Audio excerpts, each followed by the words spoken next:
नमस्कार, आगो समाचारमा यहाँलाई स्वागत छ। रवि लामिछानेको आक्रोश, 30 वर्ष सत्तामा बसेर देश हरिकङ्गाल बनाउनेले हामीलाई प्रश्न गर्ने, सिंहदरबारको फोहोर नउठाउने काठमाडौँ महानगरपालिकाका मेयर बालेन शाहको घोषणा, भन्छन् देश सफा गर्न नेतालाई सिस्डोलमा डम्पिङ गर्नुपर्छ। एलन मस्क र मेसीलाई उछिन्दै शाहरुख खान बने संसारकै प्रभावशाली व्यक्ति। सरकारको 100 दिनको कामले विकास र समृद्धिको आधार खडा भयो, प्रधानमन्त्री प्रचण्डको भनाई।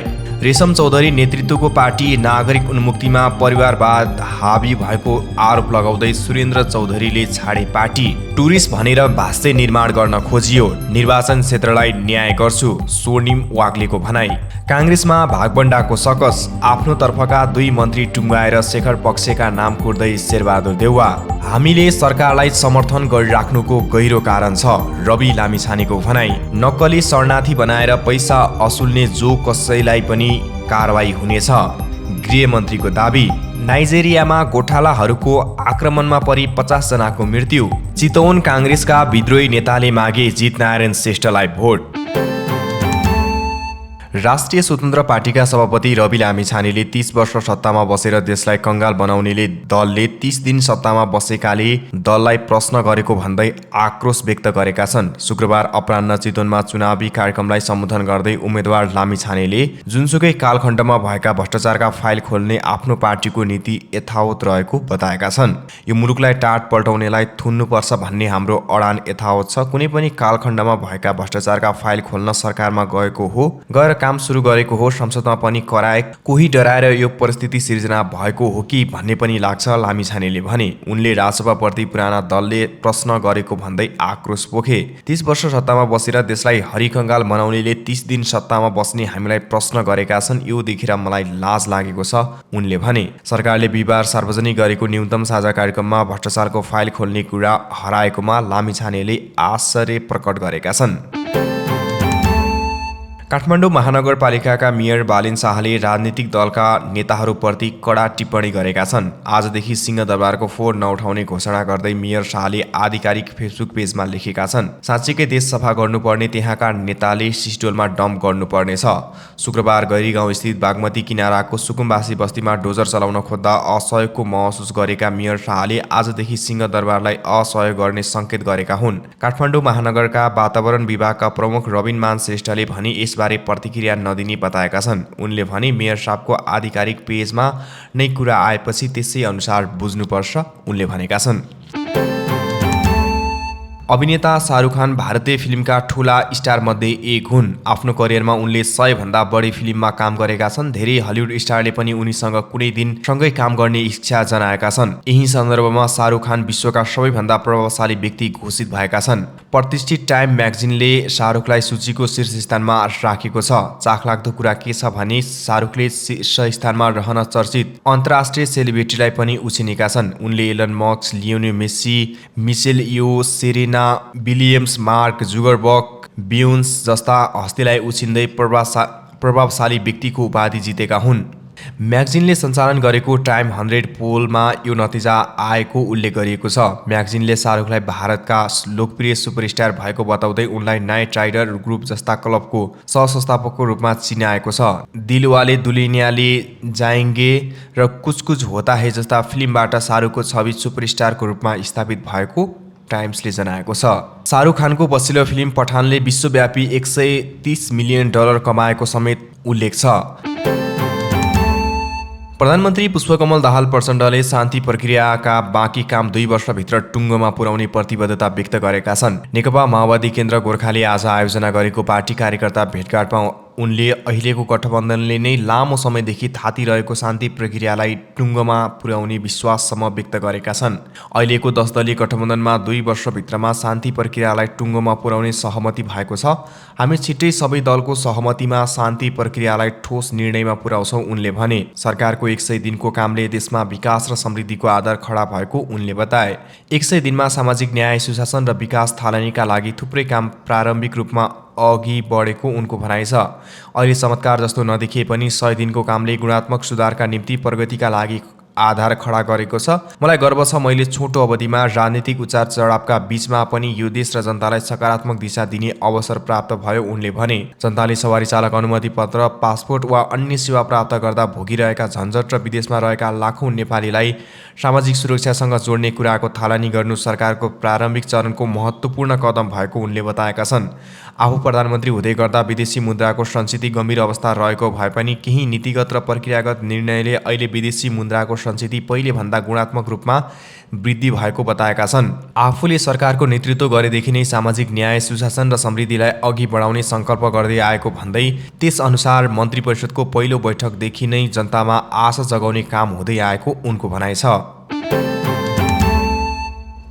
नागरिक उन्मुक्ति पार्टीका दाङ 1 मा प्रतिनिधि सभा सदस्य निर्वाचन लडेका सुरेन्द्र चौधरीले पार्टीबाट अलग भएको घोषणा गरेका छन्। शुक्रबार उनले आफू आजदेखि नागरिक उन्मुक्ति पार्टीबाट अलग भएको घोषणा गरेका हुन्। उनी पार्टीको राजनीतिक संवाद समितिका संयोजकको जिम्मेवारीमा थिए। उनले टिकापुर घटनामा पीडितलाई न्याय नदिएर पार्टीमा परिवारवाद लाद्न खोजेको आरोप लगाएका छन्। उनले नयाँ पार्टी खोल्ने तयारी गरेका छन्। अर्थविद डाक्टर स्वर्णिम वाग्लेले नेपाली काङ्ग्रेस छोडेर राष्ट्रिय स्वतन्त्र पार्टी प्रवेश गरे। काङ्ग्रेस नेताहरूलाई पत्र पठाएर वाग्लेले पार्टी छोडेको जानकारी दिए। उनी आगामी वैशाख 10 मा हुने उपनिर्वाचनमा तनहुँ 1 बाट उम्मेद्वार बनेका छन्। उनले राष्ट्रिय स्वतन्त्र पार्टीबाट उम्मेदवारी दिएका हुन्। वाग्लेले समयसीमा नै तोकेर डेलिभरीको राजनीतिमा लाग्नुपर्ने र नेपाल बनाउने अभियानमा होमिएको बताउँदै आएका छन्।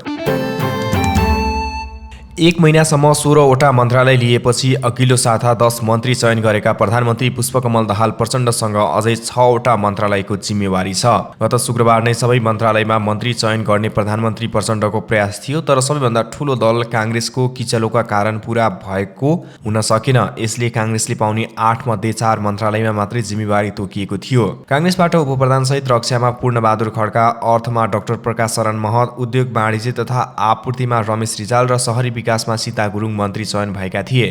तर शेखर पक्षले 3वटा मन्त्रालयमा दाबी गरेर नाम नपठाएपछि काङ्ग्रेसले पाउने 4 र बाँकी 2 गरी 6 मन्त्रालय अझै खाली छन्। प्रधानमन्त्रीसँग कानुन, न्याय तथा संसदीय मामिला, खानेपानी, परराष्ट्र, वन तथा वातावरण, युवा, खेलकुद, स्वास्थ्य तथा जनसङ्ख्या गरी 6वटा मन्त्रालय बाँकी छन्। प्रधानमन्त्री प्रचण्डले बुधबार सहकारी कर्मीहरूको राष्ट्रिय भेलालाई सम्बोधन गर्दै 2 दिनभित्र मन्त्री परिषदको पूर्णता पाउने बताएका थिए।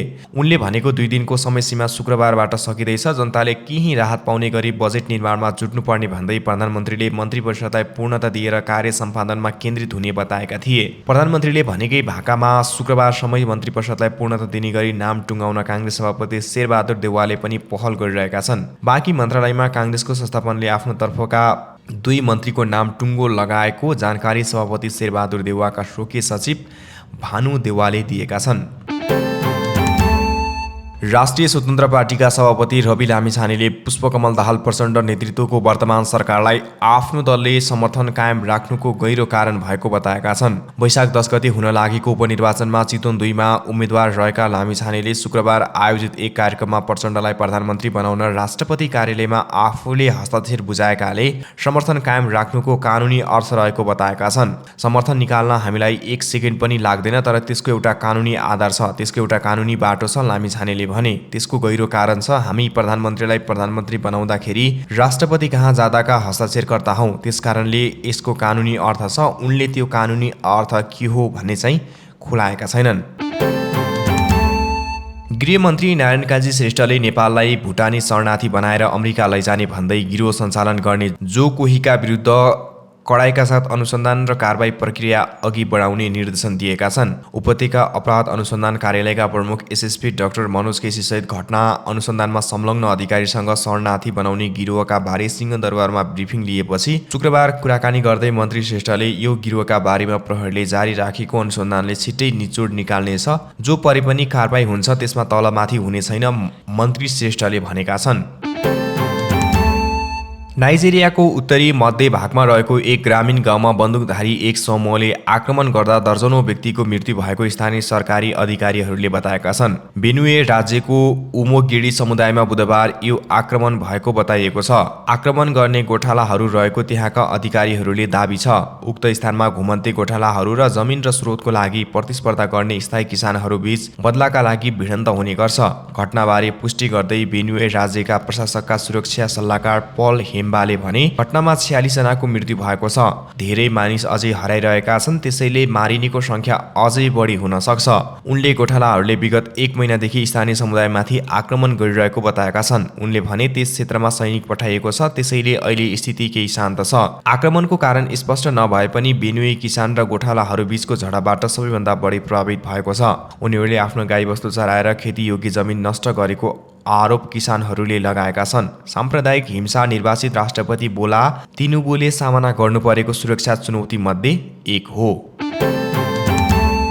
गत संसदीय निर्वाचनमा विद्रोह गरेका नेपाली कांग्रेसको चितवनका नेताहरूले उपनिर्वाचनमा पार्टीका आधिकारिक उम्मेद्वारका लागि मत मागेका छन्। शुक्रबार संयुक्त विज्ञप्ति निकाल्दै चितवन कांग्रेसका पूर्व सभापति कृष्णलाल सापकोटा, पूर्व सांसद भीम बहादुर श्रेष्ठ र महासमिति सदस्य मीना खरेलले चितवन 2 मा सत्ता गठबन्धनको तर्फबाट कांग्रेसका उम्मेद्वार जितनारायण श्रेष्ठलाई मत दिन अपील गरेका छन्। पूर्व सभापति सापकोटाले मङ्सिर 4 मा भएको संसदीय चुनावमा चितवन 3 बाट स्वतन्त्र उम्मेदवारी दिएका थिए। वैशाख 10 गते हुन लागेको उपनिर्वाचनमा चितवन 2 मा कांग्रेसबाट श्रेष्ठ उम्मेद्वार बनेका छन्। उनले नेकपा माओवादी केन्द्र, नेकपा एकीकृत समाजवादी, जसपा लगायतका दलको समर्थन छ।